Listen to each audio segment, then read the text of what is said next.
శ్రీమాత్రే నమః. వీటిని నేతి బీరకాయలు అంటారు. మీలో ఎంతమందికి తెలుసు అనేది కమెంట్ సెక్షన్లో చెప్పడం మర్చిపోకండి. వీటిని ముందుగా శుభ్రం చేసుకుని తొక్క అయితే తీసుకుని చిన్న చిన్న ముక్కలుగా కట్ చేసి పక్కన పెట్టుకోవాలి. వీటితోటి కూర పచ్చడి అయితే చేస్తారు. నేను ఈరోజు మీకు పచ్చడి చూపిస్తున్నాను. ఇదిగోండి, ఇలాగా శుభ్రంగా తొక్క తీసాక ముక్కలుగా కట్ చేసుకోవాలి. ఇవి కొంచెం ముదురుగా ఉన్నాయి, నేను పెద్ద ముక్కలు కట్ చేశాను.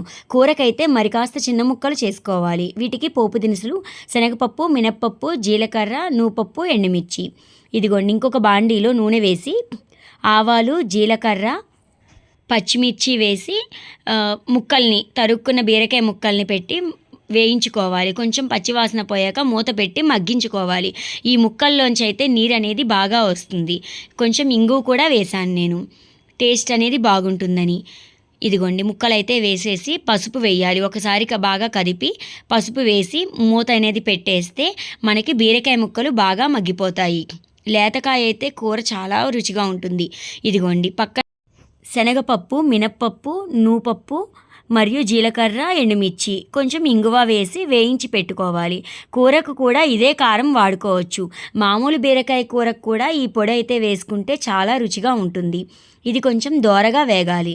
దోరగా వేయించుకుని చల్లారాక పొడి చేసుకోవాలి. చూసారుగా, ముక్కలు కొంచెం మగ్గాయి. ఇందులోనే చింతపండు అనేది వేసి ఉప్పు కూడా ఈ స్టేజ్లోనే వేయాలి. నేనైతే మర్చిపోయాను, అందుకని లాస్ట్లో వేశాను.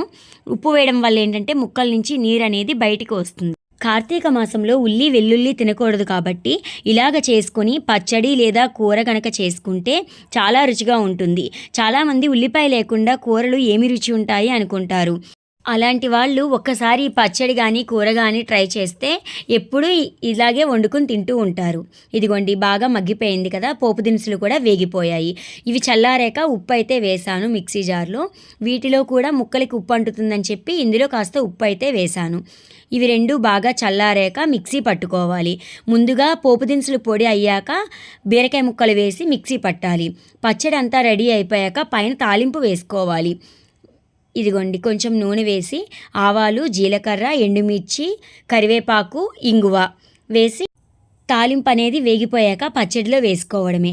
చాలా రుచిగా ఉంటుంది. మా పిల్లలకి చాలా బాగా నచ్చింది. మా అబ్బాయి అయితే ఉదయం పెట్టాక మధ్యాహ్నం బాక్స్లో కూడా అడిగాడు ఈ పచ్చడి.